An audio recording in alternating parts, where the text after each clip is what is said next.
সম্প্রতি সামাজিক যোগাযোগ মাধ্যমে ছড়িয়ে পড়েছে একটি ভিডিও, যা ঘিরে সামাজিক যোগাযোগ মাধ্যমে ব্যাপক আলোচনা ও বিতর্ক তৈরি হয়েছে।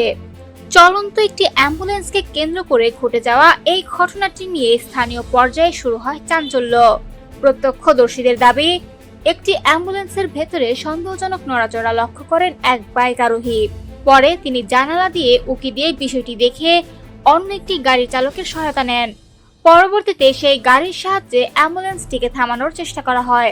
প্রায় 5 কিলোমিটার ধাওয়া করার পর অবশেষে সেটি থামাতে সক্ষম হন তারা। ঘটনাস্থলে মুহূর্তেই ভিড় জমে যায়। এখন মূল ঘটনায় আসা যাক। এটি ভারতের মধ্যপ্রদেশের ছত্রপুর জেলার ঘটনা বলে স্থানীয় সংবাদ মাধ্যমে জানা গেছে।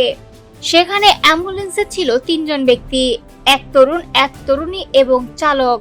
তাদের মধ্যে সম্পর্ক ও উপস্থিতির কারণ নিয়ে শুরু হয় প্রশ্ন।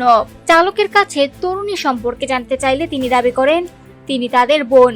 তবে অ্যাম্বুলেন্সটি কেন দ্রুত গতিতে চলছিল বা পুরো পরিস্থিতি কি ছিল সে বিষয়ে কেউই স্পষ্ট কোনো ব্যাখ্যা দিতে পারেননি।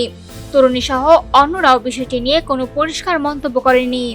ঘটনার ভিডিওটি দ্রুত সামাজিক যোগাযোগ মাধ্যমে ছড়িয়ে পড়ে এবং ভাইরাল হয়ে যায়। এরপর থেকেই শুরু হয় নানা ধরনের প্রতিক্রিয়া। কেউ বিষয়টি নিয়ে বিস্ময় প্রকাশ করেছেন, আবার কেউ সমালোচনা ও ক্ষোভ জানিয়েছেন। অনেকে প্রশ্ন তুলেছেন, জরুরি চিকিৎসা সেবার জন্য ব্যবহৃত একটি অ্যাম্বুলেন্স কিভাবে এমন পরিস্থিতিতে জড়িয়ে পড়তে পারে।